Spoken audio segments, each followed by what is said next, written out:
Iko Nini. So jana nilidu video fulani juu ya the situation in Tanzania, and in the process nikabaki nimekumbuka like an insult that was thrown at me back in the days. The insult ilikuwa ni msenge baridi, and I was talking about that insult because kuna udem anaitwa Rachel Dangwa, and she really criticizes the Tanzanian government and she keeps using that phrase. So I was wondering like, why does she use this phrase? Then say finally akaniexplainia because I don't understand what the phrase means, ama by hiyo time sikuwa na understand vile hiyo phrase inamaanisha, but kuna msejo alibaki ameni explainia and my feelings are hurt. Nafaa kutafuta hiyo demo TZ nibaki nimemuuliza yani msenge yani so apparently msenge baridi inamaanisha bottom.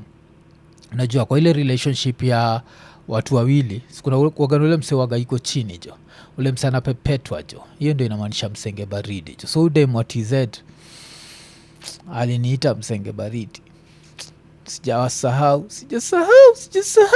but tukitoka hapo wacha tuangalie so this week the trending story ilikuwa ni the trending show ilikuwa ni Obinna show, na kwa the Obinna show like aliend up interview msana anaitwa Sammy Kioko. So Sammy Kioko amekuwa kiteta that hajalipwa na the county government of Machakos, and in the process of course that video went viral. I think like on the first day peke yake ilikuwa shadu over 200,000 views, and so unajua sewa gava they'll ignore you till they can't ignore you. So jana kuna vile Obinna akaandikiwa barua na wasi wa Machakos County. So ilikuwa the Republic of Kenya, Government of Machakos, Office of the County Attorney. So all of a sudden these people have county attorneys, yes.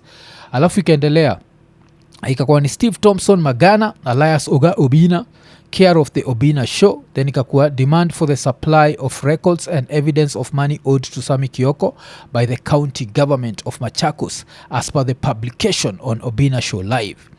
The county government of Machakos is a county government established under the provisions of Article 176 of the Constitution of Kenya 2010, the County Government Act, and all other enabling provisions of the law. Do you need to tell me this? I don't think you need to tell us this. Then ikaendelea, by law, the county government is empowered to procure for services and goods pursuant to the provisions of the Public Procurement and Disposal of Assets Act in compliance with the law, and further to keep a record of all registered suppliers and their directors and contact persons. On or about the 10th of November, you hosted on your show one Sammy Kioko. The said show captioned Obinna show live when politics crushes dreams. Sammy Kioko's heartbreaking story was recorded and posted on your YouTube channel, Obinna TV Extra, with over 600,000 subscribers. That during the said show, you imputed that the county government of Machakos had procured services from one Sammy Kioko and or his sister, which services were not paid for by the government. You then went on to allege that the county government was now behaving like the aviator and that it had wronged the said Sammy Kioko. Additionally, without any proof or merit, you proceeded to besmirch the names of Kamba leaders who, for your information, have no role in the running and function of the county government of Machakos. Do take note of the following. So later ikaendelea, they said Sammy Kioko is not a registered supplier with the county government of Machakos. They said Sammy Kioko does not appear as a director in any of the registered companies that supply to the county government of Machakos. That the allegations of the discussion held with several officers of the county as discussed in your show cannot be ascertained or substantiated as there is no evidence of such meetings. That they said Sammy Kioko does not appear as a contact person for any supplier and appearing in the list of suppliers for the county government of Machakos. That they said Sammy Kioko did not produce any records of the alleged company in which he is either a director or shareholder or a duly declared and registered beneficial owner as per the provisions of the Companies Act 2015. That they said Sammy Kioko did not produce and neither did he avail a duly registered power of attorney authorizing him to transact on behalf of the alleged company and to speak about the contractual obligations between the said company and the county government of Machakos. So basically, kile the county government ya Machakos inasema ni hajui Sammy Kioko ni nani, na anasema hizi stories zote amekuwa akisema ni stories za jaba. So this is a very interesting development because this would mean that Sammy Kioko aliamka siku moja akaamua kwenda kwa gate ya the county government of Machakos to claim that he was camping there to be paid. So if that is true, that means he's crazy and he belongs in a mental institution. But I don't think he's crazy. I think, okay, but wacha tuendelee na hii letter. As such, your show and the discussion therein were made out of the ignorance of facts and the law in respect to procurement and contracts. It should be noted that private company affairs and their contractual obligations with the government cannot be discussed or shared by third parties. Communications, supply, pending payments, and all other communication is strictly to be carried out as between the company itself and that has been pre-qualified and has secured a tender, and not a third party that does not appear anywhere in the company records. Damn. The law does not envisage a position where a third party is to follow up on payments or any other obligations of a company with the government without authority to do so. Damn, okay. Should be noted that at no point can the county government deal in any way with the said Sammy Kioko, as he is not a duly authorized director, shareholder, or duly declared or registered beneficial owner of the said company. Any discussions and dissemination of information shared by him, whereas he holds no contract with the county government, is essentially aimed at whipping emotions and turning the public against the county government of Machakos unnecessarily. Like, damn, okay. So up to here, unasikia kile inasemekana ni basically aso wamesema hawajai deal na Sammy Kioko. They are checking their records. They are not seeing anywhere where they should be dealing with him. And that means that hawadai kitu yote and they don't owe him ama they don't owe him shit. Machikipaka na mibonga kikamba, they don't owe him shit. Okay, this is interesting. So now I'd want to know, like, history of Sammy Kioko, who was he dealing with and why was he at the gate? Because if he was dealing with a third party, ama mtu alimwambia ni aje una supply kitu Machakos County, but then he was not dealing with county officials, then inaweza mechezwa, inaweza ni mchezo ya town jo. Then ikiendelea, in any event, if the said Sammy Kioko is so aggrieved by the actions or inactions of the county government as he so purports, there exists legal mechanisms and remedies in law that he can pursue in his purported quest for justice. This letter is therefore to demand that you supply us with the documents confirming the said Sammy Kioko's claim against the county government of Machakos as published in your show, failure of which we will be forced to take action against yourselves for hosting, publishing and disseminating false information on your YouTube channel and your social media channels where the said information is skewed, false, malicious, and does not paint the real picture. It should be noted that the contracts between parties are succinct and are binding and applicable to the contracting parties only and not any other party. No information or otherwise can therefore be discussed or shared with people who are not parties to the said contract. Do let us hear from you at the earliest with the evidence of all the information that was published on your channel, failure of which we shall be forced to take further legal action in the best interest of the county government of Machakos. Accordingly, be guided and comply. Juliet Nthambi, County Solicitor. So basically, the county of government of Machakos inatishia Obinna. And this is a path I'd not want us to take. Why? A lot of stuff zile sufanya, even as podcasters, we also do them with a certain level of is it a public interest story? So if someone is out there and yuko kwa gate ya county government akisema nangoja the county the governor because they've not been paid, the first thing that's going to come to my mind is not that they are crazy. That could come to my mind. So I think even with defamation, I don't know if in Kenya it works that way, but nishaicheki that defamation in other countries in our kigi with, did you give out this information while knowing it was false?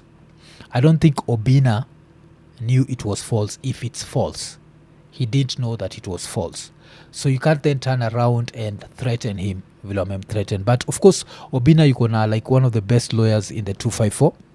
That is Willis. And Willis anakuwaga ule msa Iko Nini. I don't think Willis atakuwa nini. So itakuwa very interesting how this story unfolds. But now, I'm very interested in Sammy Kioko. Like, Sammy Kioko, who are you dealing with?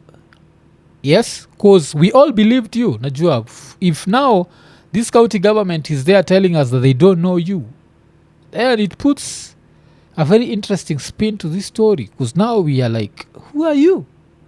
They don't know you. Who are you?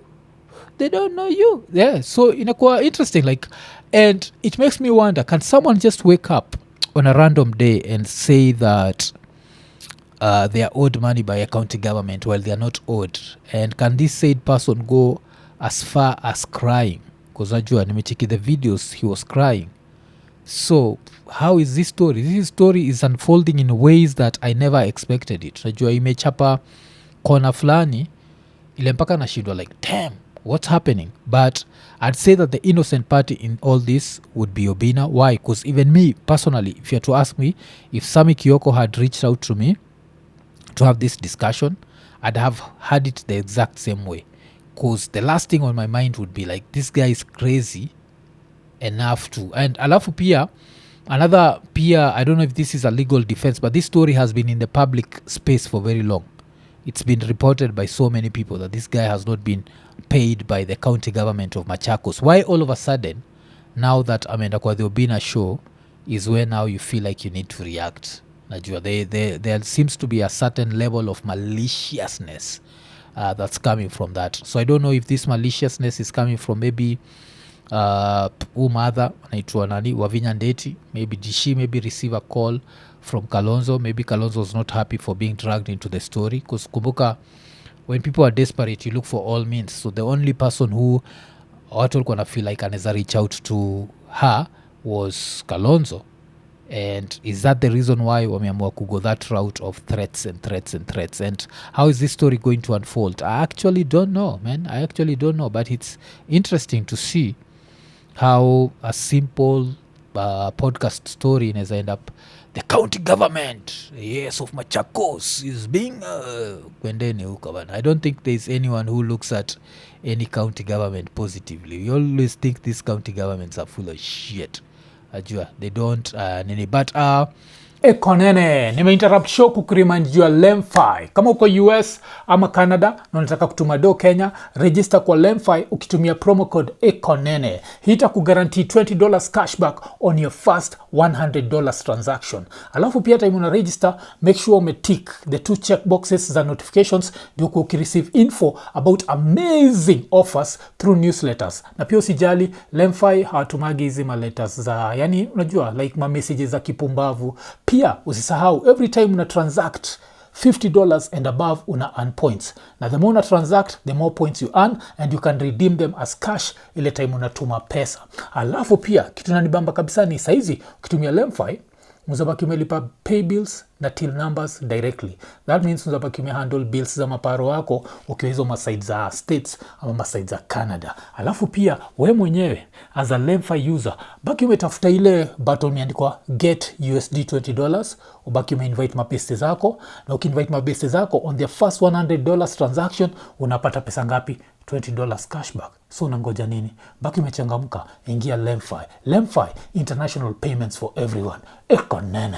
So yes, that is a story ile nafuatilia. And another interesting story is what? Kuna nini? Caroline Mtoko aliappear on, like, I don't know, it was a certain forum, and in that forum she ended up giving a story, and this story reminded me of another story. So kitu moja nasemaga, hii Nairobi jo nimetembea, especially nikitafuta kitu inaitwa shilingi. So wacha tusikize hii story ya Mtoko, alafu nibaki nimekupeleka back to where this story ended up reminding me of. And huu mother pia naonyesha jo kuwa na pesa ni poa, kuzaa ni kama mother jo, lakini pesa imefanya na kaa, she still looks sumptuous. Okay, wacha tumsikize. And then 2009 I was in Dubai with my girlfriends. We had gone to watch the inauguration of Barack Obama. In Dubai? Yes. No, every year I'm a January baby. And all y'all broke in January. Kuna time mother usemaga vitu zingine, Joel, you are broke in January. Don't say it that way. Like, yes, a lot of people were broke in January, but just, broke in January. It sounds disrespectful, because the point that she says straight after is a point that makes sense. But all year broke in January. Don't say it that way. Okay, tuendele. So I go away in the early part of January because anyway, everybody else is not traveling anymore. Yeah. So we deliberately went away and we were watching Barack Obama's. And then my mother calls and she said, So kabla tusikiza kile madhake alimwambia, let me break it down. Hii ni kitu moja nishaambiwagwa na wife. So wife work in the hospitality industry. Nakuwa naniambia January inakuwaga the best time to travel because hotels are cheap. Why?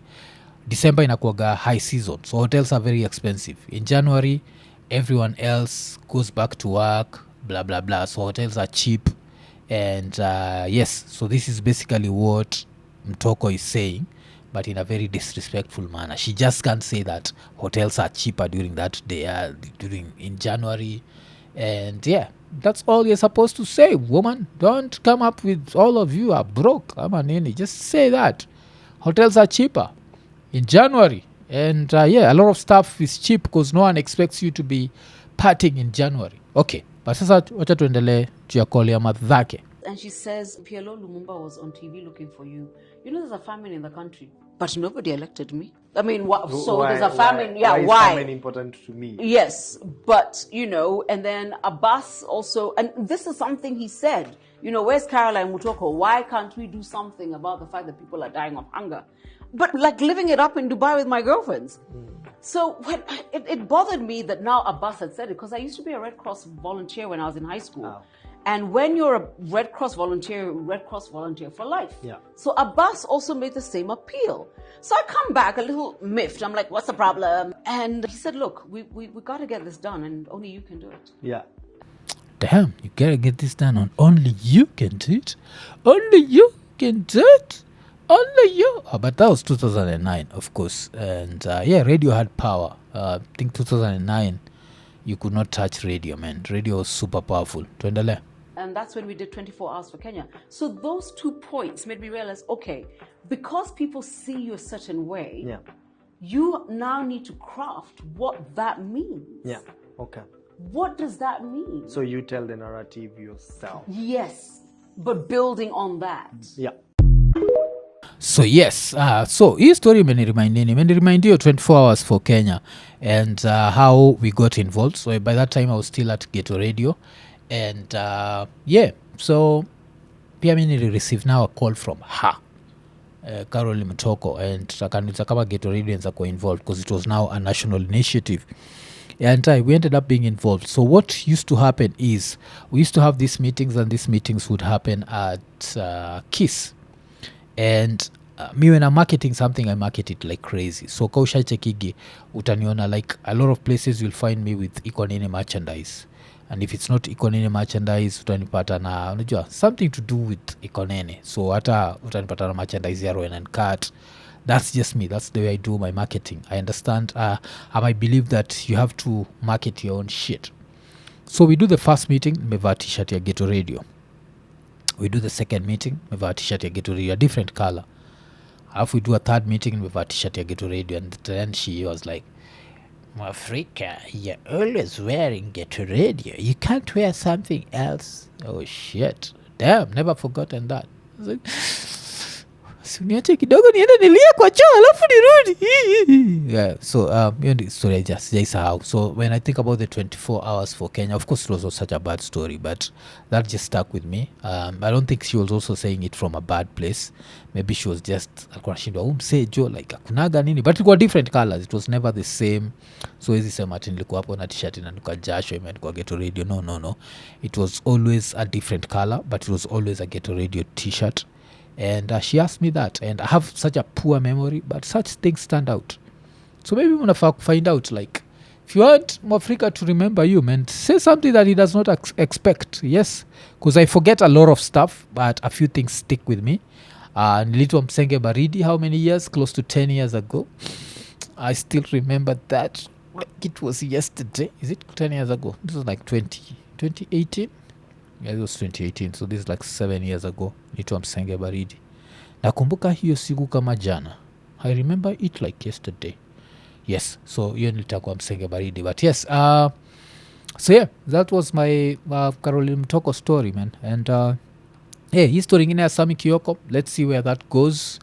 and ka unashindwa why all of a sudden I'm doing a video solo but I'm using the big microphone is by the time na shuti video steam imepotea and the microphone that I normally use has very poor noise cancellation so it would not survive the big generator that iko kwa hii block so that's the reason why natumia a microphone biggie this is the time that you understand how technology works because this one can be able to handle the noise ingine ingekuwa na noise zingine mingi as a generator and that's the reason why nimetumia hii mic imeni block karibu kila kitu but kama kawaida Iko Nini.